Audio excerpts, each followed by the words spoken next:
नाजरीन आदाब, आप देख रहे हैं प्राइम पोस्ट और मैं अब्दुल लतीफ़ भट्ट। आज हमारे साथ ख़ास बातचीत के लिए मौजूद हैं पीडीपी के एजाज़ खान साहब और बंसी लाल ठाकुर जी, जो जोनल प्रेसिडेंट हैं। इनसे आज हम बात करते हैं। एजाज़ खान साहब, आपका प्राइम पोस्ट में खैर मकदम है। भट्ट साहब, बहुत बहुत शुक्रगुजार हूँ प्राइम पोस्ट का, जिन्होंने हमें आज टाइम दिया। बहुत बहुत शुक्रिया भट्ट साहब। सर, अगर हम बात करें ज़िला रियासी की, ज़िला रियासी में पीडीपी को कितना सपोर्ट है और आपको? यहाँ तक मैं डिस्ट्रिक्ट रियासी की बात करूँ, हम पिछली जो टेन्योर था हमारा, उसमें भी हमारे वहाँ महौर कंस्टिट्यूंसी में शफीकुर रहमान जी कैंडिडेट थे। चंद वोटों से वो रह गए थे। बरहा रियासी में पीडीपी का बहुत अच्छा ग्राफ है और इंशाल्लाह उम्मीद करते हैं कि आने वाला टाइम पीडीपी का है। और पीपल डेमोक्रेटिक पार्टी हमेशा ही हिंदू, मुस्लिम, सिख, ईसाई इत्तेहाद पर काम करती रही और भाईचारे पे काम करती रही। और हमारी party president madam Mehbooba Mufti साहिबा का भी यही कहना, और मुफ्ती साहब के उस कॉल को लेके हम चले थे, ग्रेनेड से ना गोली से बात बनेगी बोली से। तो हम लोग उस चीज़ पे विश्वास रखते हैं, प्यार पे विश्वास रखते हैं, कि भाईचारे पे विश्वास रखते हैं। और हमें उम्मीद है, आज मेरे साथ मेरे डिस्ट्रिक्ट के जोनल प्रेसिडेंट बंसी लाल ठाकुर जी भी बैठे हैं, और हम लोग आप लोगों का बहुत बहुत मशकूर हैं कि आप लोगों ने हमें वक्त दिया। रियासी में इंशाल्लाह बहुत अच्छा रिज़ल्ट आज पीपल डेमोक्रेटिक पार्टी का है। सर, अगर बात करें ज़िला रियासी का, तो ज़िला रियासी के बारे में पीडीपी ने क्या क्या काम किए हैं यहाँ पर? आप देखिए, कभी भी इतिहास में पीछे आप देखिए, जब पिछले टाइम पे पिछले टेन्योर में हमारी chief minister madam Mehbooba Mufti साहिबा थी, किसी ने भी ये दरबार का सोचा नहीं होगा। हर डिस्ट्रिक्ट में एक चीफ मिनिस्टर ने हर डिस्ट्रिक्ट में दरबार लगाया। ये नहीं है कि वो पीपल डेमोक्रेटिक पार्टी के लिए दरबार था, वो हर पार्टी का दरबार था। हर पार्टी के लोग, गरीब अमीर, हर शख्स उनके साथ मिला। कितने काम हुए। आज मैं बिस्सी कालाकोट की बात करूं, 70 साल से जहां उनके पास पानी नहीं था, 70 साल से उनके पास बिजली नहीं थी, वो 53 लाख रुपये का सैंक्शन करके चीफ मिनिस्टर ने वहां उनको पानी दिया। उसके बाद 63 केवी के ट्रांसफार्मर मैंने 2 वहां मैं उनकी बात नहीं। आज आप पॉलिटेक्निकल कॉलेज की बात करो, ये किसकी देन है? आज रहबरे तालीम की बात करो, रहबरे ज़राअत की बात, ये सब पीपल डेमोक्रेटिक पार्टी की देन है। मैडम ने हमेशा यही कहा कि हम लोग जितने भी ये गरीब गुरबा, जिन 70 साल किसी पार्टी ने उनको नहीं देखा, लेकिन हमारा पीपल डेमोक्रेटिक पार्टी उनके घर घर पहुंच के उनका जो हमारा प्रोग्राम है पीपल डेमोक्रेटिक पार्टी का, उनके साथ वो काम कर रही है।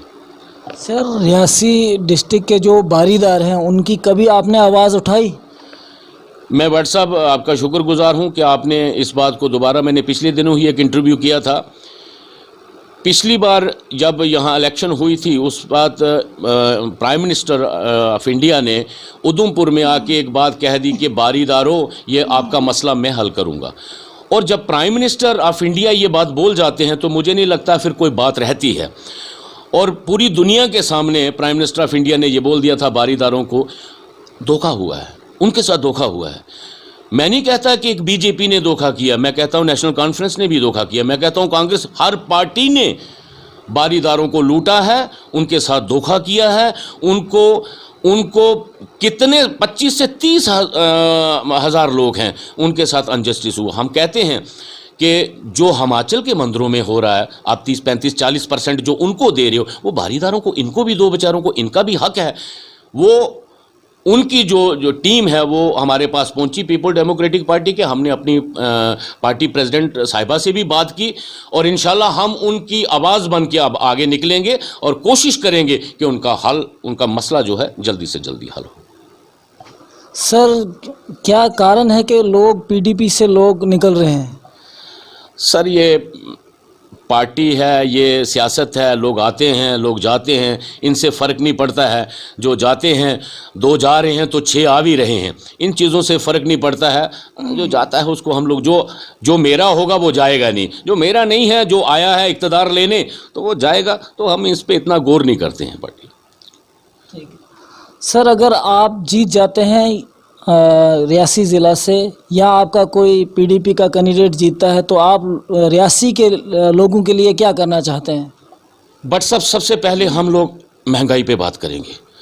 आज इतनी बुरी हालत है हिंदुस्तान की, तो है, मैं अपने जम्मू कश्मीर की बात कर रहा हूँ, इतनी बुरी हालत है। आज आप तेल देखो कहाँ पे जा रहा है, आज सिलेंडर की हालत देखो, आज दालें देखो, आज खाने की चीज़ें देखो। मैं कहता हूँ इतनी बुरी हालत है, दबे लफ्ज़ों में हर शख्स परेशान है, हिंदू मुस्लिम सिख ईसाई सब परेशान है। लेकिन कुछ चीज़ें ऐसी हैं कि दबे लफ्ज़ों में वो बेचारा बोल नहीं पा रहा है। क्योंकि मैं भी हूँ, आज मैं डिस्ट्रिक्ट प्रेसिडेंट यहाँ पे बैठा हूँ, अगर मैं भी ज़्यादा बोलूँगा तो मुझे भी दबाने की कोशिश की जा रही है। ये यहाँ पे ये गुंडा राज चल रहा है। लेकिन खैर, जुल्म कब तक आएगा, ये आखिर जुल्म की इंतहा होगी, एक दिन सूरज निकलेगा। तो अभी अंधेरा है, कोई बात नहीं। बरहा हम लोग सबसे पहले, अगर हम इक़्तिदार में आते हैं, हम महंगाई पे कंट्रोल करेंगे, महंगाई को कम करने की ज़रूरत है। और जो चीज़ें रोज़मर्रा की है गरीबों की, उस पे हम काम करेंगे और इंशाल्लाह ये दिन बहुत जल्दी आने वाला है। जनाब सर, आपका 370 के बारे में क्या स्टैंड है? जबकि बीजेपी ये बोल रही है कि 370 जाने के बाद यहाँ बहुत डेवलपमेंट हुई है, इस पे आप क्या कहना चाहेंगे? अगर डेवलपमेंट हुई है तो जो दिखनी भी चाहिए। बहरहाल जुमलों से, बातों से डेवलपमेंट नहीं होती है। वो तो ये भी कहते हैं कि 370 दफन हो गया। मुझे लगता है आइन पे उनको भरोसा नहीं रहा है। ठीक है, ये हमारा हक था 370, जिस पे ये जम्मू कश्मीर का एक जिसे कहते हैं कि एक खूबसूरत वो एक हमारा वो चीज़ थी जिसे वो छीन के ले गए। बरहा हम जो छीन के ले गए हम उन्हीं से मांग रहे हैं, हम किसी और से नहीं मांग रहे हैं। हम प्राइम मिनिस्टर ऑफ इंडिया से ही मांग रहे हैं कि हमारा हक हमें वापस दे दीजिए। हमने यूटी से स्टेट बनते सुना था, देखा था अपनी उम्र में, लेकिन स्टेट को यूटी बनते ये हमने नहीं देखा। बरहा अब उनकी सोच है, उन्होंने क्या किया और लोगों को गुमराह किया कि 370 के बाद पता नहीं यहाँ पे हम लोग घी की नदियाँ बह जाएंगी, यहाँ पे इतना वो आ जाएगा। आज हालत देखो जी, अपने अनएम्प्लॉयमेंट कितनी बुरी हालत है। आज ये जो सड़कों पे हैं लोग डेली वेजेस, उनकी हालत देखो।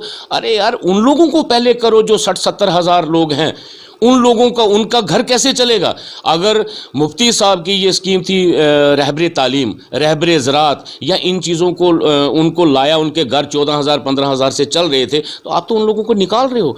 आप कहाँ पे ये नौकरियां हैं, कहाँ पे कितनी नौकरियां आपने दी, ज़रा आप लोग बताइए। आपने किया क्या? आपने एक काम किया है, हिंदू मुस्लिम, बस ये है। अरे वो भाईचारा हमने नहीं कभी देखा, हमने नहीं ये लड़ाइयाँ कभी देखी, लेकिन वो भाईचारा ख़त्म करने की बात की है। अफसोस होता है। मैं यही बोलूँगा, तू हिंदू बनेगा या मुसलमान बनेगा, इंसान की औलाद है, इंसान बनेगा। मज़हब नहीं सिखाता आपस में बैर रखना। हिंदी हैं, हम वतन हैं, हिंदुस्तान हमारा। अरे हमारे दिल से पूछो, ये देश हमारा है, ये देश हमारा है, तो हमसे ही छीना जा रहा है सब कुछ। तो हम तो यतीमों की ज़िंदगी जी रहे हैं। बरहा हम लोग प्राइम मिनिस्टर ऑफ इंडिया से ये गुजारिश करते हैं कि हमारा हक हमें वापस। अब हमारे साथ बंसीलाल ठाकुर जी भी हैं जो जोनल प्रेसिडेंट हैं। इनसे हम बात करते हैं कि जो यहाँ पे रियासी में माइनिंग का इशू है, इस पर ये क्या बोलना चाहते हैं।